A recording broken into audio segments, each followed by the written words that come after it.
വളരെ സുന്ദരമായ ഉടുപ്പ്. അതിൻ്റെ നിറം ഇനിയും മങ്ങിയിട്ടില്ല. വിലയേറിയ തുണി കൊണ്ട് തീർത്തതായിരിക്കണം. പുറത്ത് മഴ ശമിച്ചിട്ടില്ല. കാറ്റിൽ തുറന്നിട്ട ജാലകങ്ങൾ അടഞ്ഞുകൊണ്ട് ശബ്ദമുണ്ടാക്കുന്നു. ആൻസിയുടെ മുഖത്ത് തലമുടി പാറിക്കളിക്കുന്നുണ്ട്. ദേവൻ ആ ഇരുമ്പ് പെട്ടി അടച്ചു.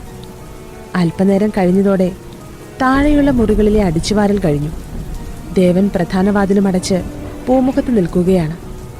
അരികിൽ ത്രേസിയും ആൻസിയുമുണ്ട്. ഇപ്പോൾ മഴ പതിയെ ശാന്തമായി കൊണ്ട് ശമിച്ചു. എന്നാൽ മരം പെയ്യുന്നുണ്ട്. മഴകളിൽ നിന്നും മുത്തുപോലെ മഴത്തുള്ളികൾ പൊഴിഞ്ഞു വീഴുന്നു. ദേവൻ മുറ്റത്തേക്കിറങ്ങി. കൂടെ അവരും. ദേവൻ ചോദിച്ചു, സമയം ഒരുപാടായല്ലോ. ഉച്ചയായി. മോന് വിശക്കുന്നുണ്ടെങ്കിൽ കൈ കഴുകി വന്നോളൂ, ഞാൻ വിളമ്പിത്തരാം.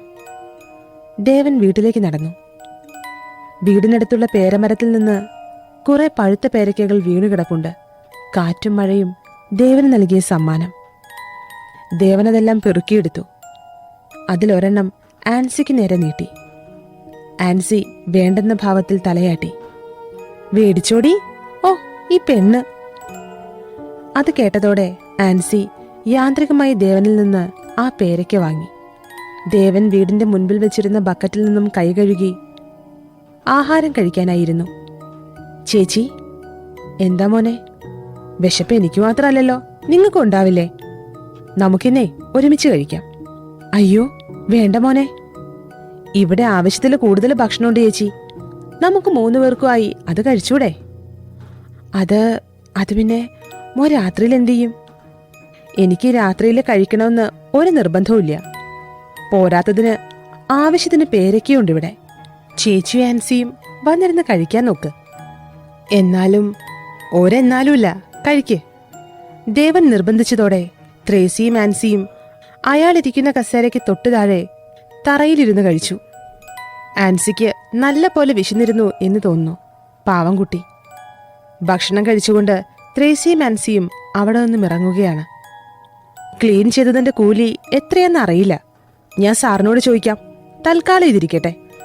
ദേവൻ ഒരു 500 രൂപയെടുത്ത് ത്രേസിക്ക് നൽകി. ത്രേസി അത് വാങ്ങിയില്ല. വേണ്ട മോനെ, ഞങ്ങൾക്ക് അങ്ങനെയൊന്നും വാങ്ങിക്കൂടാ. കൂലിയിൽ കണക്ക് വെച്ചേക്ക്. വേണ്ട, അത് വാങ്ങിക്കൂടാ.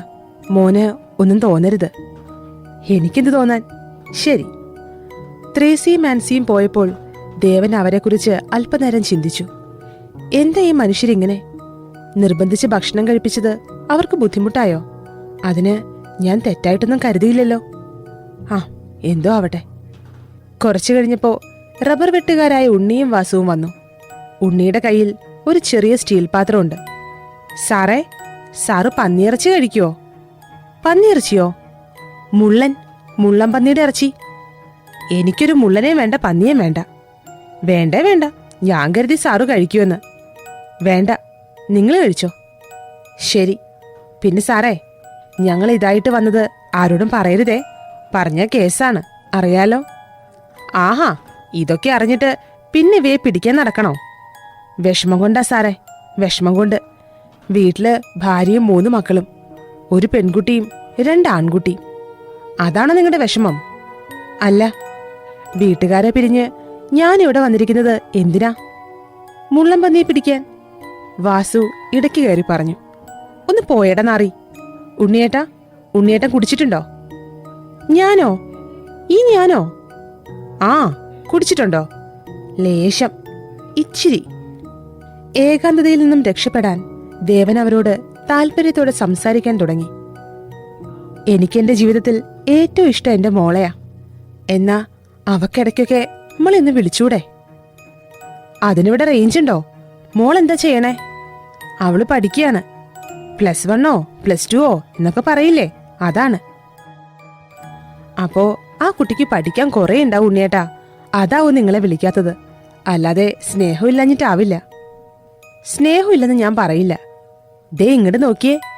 ഇന്നലെ വാട്സപ്പില് എന്റെ പേരെ മോൾ ഇംഗ്ലീഷിൽ എഴുതിയേ നോക്കിയേ. ദേവൻ ഉണ്ണിയുടെ ഫോണിലേക്ക് നോക്കി. ഇന്നലെ ആ കുട്ടിയിട്ട വാട്സപ്പ് സ്റ്റാറ്റസ് ആണ്.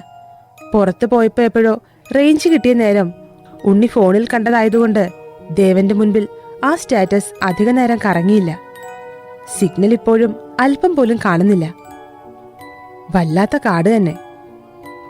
ഉണ്ണിയുടെ മകളുടെ വാട്സപ്പ് സ്റ്റാറ്റസ് തെളിഞ്ഞു. മിസ് യു എന്നാണ് അതിലെഴുതിയിട്ടുള്ളത്. അതിനെയാണ് ഉണ്ണി എന്ന് എഴുതിയതായി തെറ്റിദ്ധരിച്ചിരിക്കുന്നത്. തന്റെ പേരാണ് എഴുതിയിരിക്കുന്നതെന്ന് ഉണ്ണി ഊഹിച്ചതാണ്.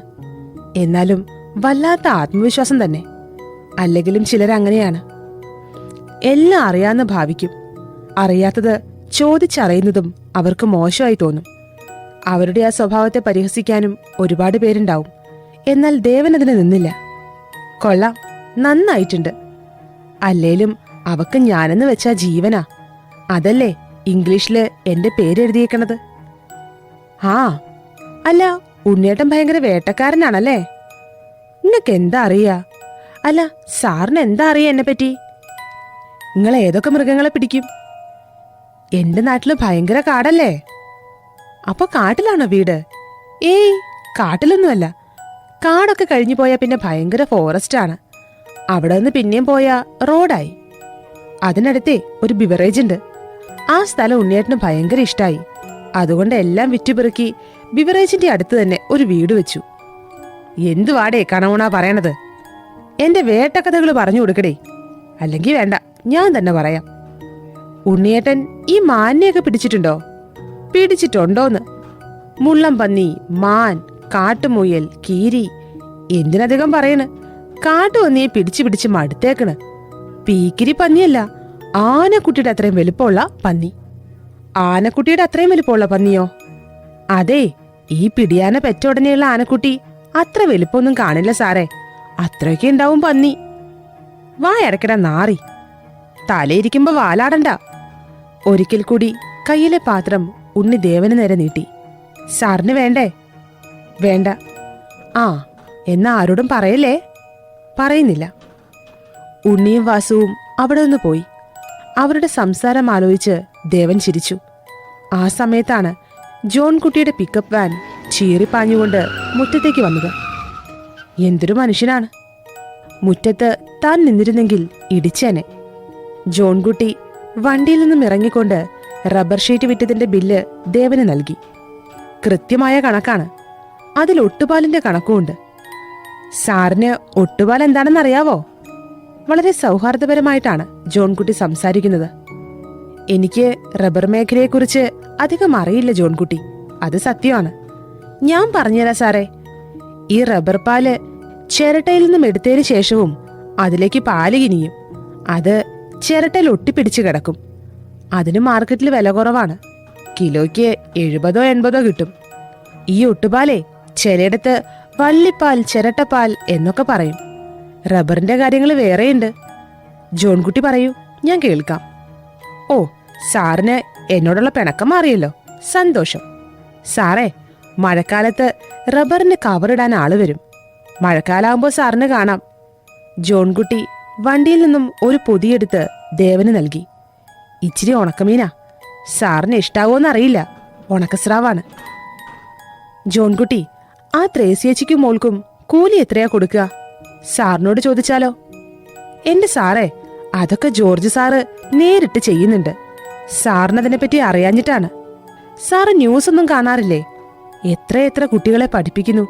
അച്ഛനില്ലാത്ത പെൺകുട്ടികളെ വിവാഹം കഴിപ്പിച്ചു വിടുന്നു. അനാഥാലയങ്ങൾക്ക് വാരിക്കോരി കൊടുക്കും. പക്ഷെ ബിസിനസ്സിൽ പിടിവാശിക്കാരനാണ്. ബിസിനസ്സിൽ നിന്നാണല്ലോ ഇതൊക്കെ ഉണ്ടാവുന്നത്. ജോൺകുട്ടിയുടെ നമ്പർ ഒന്ന് വേണം. നമ്പർ തരാം, പക്ഷെ വിളിക്കണേല് സാർ എസ്റ്റേറ്റിന്റെ ഗേറ്റ് വരെ വരേണ്ടി വരും. അയാൾ ചിരിച്ചു. ജോൺകുട്ടി നമ്പർ പറഞ്ഞു കൊടുത്തുകൊണ്ട് വണ്ടിയുമായി പോയി. സമയം ഇനിയും ഏറെയുണ്ട്. ഒരു കഥ എഴുതിയാലോ? എന്തിനാണ്? ജീവിതത്തിന് പോലും കഥയില്ലാതെ ഇരിക്കുന്ന ഈ സമയത്ത് എന്ത് കഥ? ഈ ഏകാന്തതയിൽ നിന്നും എങ്ങനെ രക്ഷപ്പെടും? എസ്റ്റേറ്റ് ഗേറ്റ് വരെ പോയി എല്ലാവരെയും ഒന്ന് വിളിക്കാം. അമ്മയെയും ദേവൂട്ടിയെയും മീനാക്ഷിയെയും വിളിക്കാം. ഇടയ്ക്ക് അവരെ വിളിക്കണം. വേറെ ഒരു കാര്യവും ഈ ഫോൺ കൊണ്ടില്ല. അല്ല, ഇതിൽ കുറച്ച് മലയാളം പാട്ടുകൾ കയറ്റിയിട്ടുണ്ടല്ലോ. ഇന്ന് രാത്രി പാട്ട് കേട്ടുകൊണ്ട് ഉറങ്ങാം. ദേവൻ എസ്റ്റേറ്റ് ഗേറ്റിനടുത്തേക്ക് നടന്നു. മൊബൈലിൽ സിഗ്നൽ തലയുയർത്തി. പരാതിയും പരിഭവവും കലർന്ന കുറേയേറെ മെസ്സേജുകൾ അതിലേക്ക് കലവില കൂട്ടിക്കൊണ്ട് പ്രവഹിച്ചു. ദേവൻ വീട്ടിലേക്ക് വിളിച്ചുകൊണ്ട് അമ്മ സുഭദ്രയോടും ദേവൂട്ടിയോടും മുത്തശ്ശിയോടും സംസാരിച്ചു. തന്റെ മുറപ്പെണ്ണ് മീനാക്ഷിയെയും വിളിച്ചു. എന്താടി, ഈയിടെയായി നീ എന്റെ റൂമിൽ ഇടയ്ക്ക് വന്ന് വൃത്തിയാക്കുന്നുണ്ട് എന്ന് അമ്മ പറഞ്ഞല്ലോ. ആ, വൃത്തിയാക്കുന്നുണ്ട്. എന്താ, എനിക്ക് ആ റൂമിലേക്ക് വന്നൂടെ? വരാം. നീ ചെയ്യുന്ന എല്ലാറ്റിനും പുറകില് ഒരു ലക്ഷ്യം ഉണ്ടാവുമെന്നറിയാം. ഇതിന്റെ പിറകിലെന്താ? എന്റെ കോളേജിലെ സാറ് പറഞ്ഞു, ഒരാളുടെ കിടപ്പുമുറി കണ്ടാൽ അറിയാം അയാളുടെ സ്വഭാവം എന്ന്. അപ്പോ എന്റെ സ്വഭാവം നിനക്കിനി മനസ്സിലായിട്ടില്ല അല്ലേ? കാലം ചീത്തയാണ് മോനെ. വല്ല ബ്രാൻഡി കുപ്പിയോ സിഗരറ്റോ ഒക്കെ കിട്ടുമെന്ന് നോക്കട്ടെ. ഒന്ന് പോയേടി. കിടക്കണ മുറിയിലല്ലേ ബ്രാൻഡി കുപ്പിയും സിഗരറ്റും. നീ നല്ലപോലെ നോക്കിട്ടാ കിട്ടുമെന്ന്. മീനാക്ഷിയോട് സംസാരിച്ചു കഴിഞ്ഞ് വാട്സപ്പിൽ വന്ന ഓരോ മെസ്സേജിനും ദേവൻ റിപ്ലൈ കൊടുത്തു. എസ്റ്റേറ്റ് മുതലാളി ജോർജ് ഈപ്പന് ബില്ലുകൾ മെയിൽ ചെയ്തു. സമയം 4 മണിയായിട്ടേയുള്ളൂ. വെയിലൊന്ന് ശമിച്ചിട്ടുണ്ട്. ദേവൻ ചുമ്മാ എസ്റ്റേറ്റ് ഗേറ്റിനരികിലുള്ള റബ്ബർ തോട്ടത്തിലൂടെ നടന്നു. വെയിൽ തോട്ടത്തിനുള്ളിൽ പ്രവേശിക്കുന്നില്ല. നടക്കാൻ സുഖമുണ്ട്. തോട്ടത്തിൽ അറിയുന്നതും അറിയാത്തതുമായ ഒരുപാട് കിളികൾ താഴെയും മരക്കൊമ്പുകളിലുമായി ഇരിക്കുന്നുണ്ട്. ഇടയ്ക്കിടെ ഉയർന്നു കേൾക്കുന്ന മയിലിന്റെ കരച്ചിൽ. അതാ തെല്ലകലെ ഒരു മയിൽ. ഒന്നല്ല, 4-5 ഉണ്ട്. ദേവൻ നടന്നു നടന്ന് റബ്ബർ തോട്ടത്തിൽ നിന്നും പുറത്തു കടന്നു. ഇപ്പോ ദേവന്റെ മുൻപിൽ വിശാലമായ പൈനാപ്പിൾ തോട്ടമാണുള്ളത്. മൂത്തതും ഇളയതും പഴുത്തതുമായ കൈതച്ചക്കകൾ ചെടിയിൽ കായ്ച്ചു നിൽക്കുന്നു. കുറച്ചു മാറി ആരോ ഒരാൾ ഒരു കൈതച്ചക്ക പറിക്കാനായി കുനിഞ്ഞു. മൂത്തു പഴുത്ത വലിയൊരു കൈതച്ചക്ക അയാൾ പറിച്ചെടുത്തു. അതൊരു സ്ത്രീയാണെന്ന് തോന്നുന്നു. ഏയ്, എന്താ നിങ്ങൾ ചെയ്യുന്നേ? അവിടെ നിൽക്ക്. ആ സ്ത്രീ കൈതച്ചക്കയുമായി വേഗം നടക്കാൻ തുടങ്ങി. ദേവൻ ഓടിക്കൊണ്ട് അവരുടെ അടുത്തെത്തി. അവർ നിന്നു. ദേവൻ പതുക്കെ അവരുടെ മുൻപിലേക്ക് വന്നു നിന്നു. അവർ തല ഉരിച്ചു നിൽക്കുവാണ്. ഏതാനും നിമിഷങ്ങൾക്ക് ശേഷം അവർ തല ഉയർത്തി. ത്രേസ്യ. ദേവന്റെ മുൻപിൽ കള്ളിയായതിന്റെ ലജ്ജയുണ്ട് അവരുടെ മുഖത്ത്. അവരുടെ വെളുത്ത മുഖം കൂടുതൽ വിളറി വെളുത്തു. അവരെ ശകാരിക്കാൻ ദേവന് കഴിയുന്നില്ല. എങ്കിലും ചിലത് പറയാതെ പറ്റില്ലല്ലോ. ഞാൻ മറ്റൊന്നും പറയുന്നില്ല. നിങ്ങൾ ഇത്തരക്കാരിയാണെന്ന് ഞാൻ അറിഞ്ഞില്ല. മേലിൽ ഇങ്ങനെ ചെയ്യരുത്. ത്രേസ്യ കയ്യിലെ കൈതച്ചക്ക താഴെ വെച്ചുകൊണ്ട് നടന്നു. ഇത് കൊണ്ടുപോയിക്കോ. ഇനി ഇങ്ങനെ ചെയ്യാതിരുന്നാ മതി. അതൊന്നും ത്രേസ്യ കേൾക്കുന്നുണ്ടായിരുന്നില്ല. തോട്ടവാടി ചെടികൾ അവരുടെ സാരിയിൽ പിടിച്ചു നിർത്താൻ ശ്രമിച്ചെങ്കിലും ത്രേസ്യ തിരിഞ്ഞു നോക്കാതെ നടന്നു.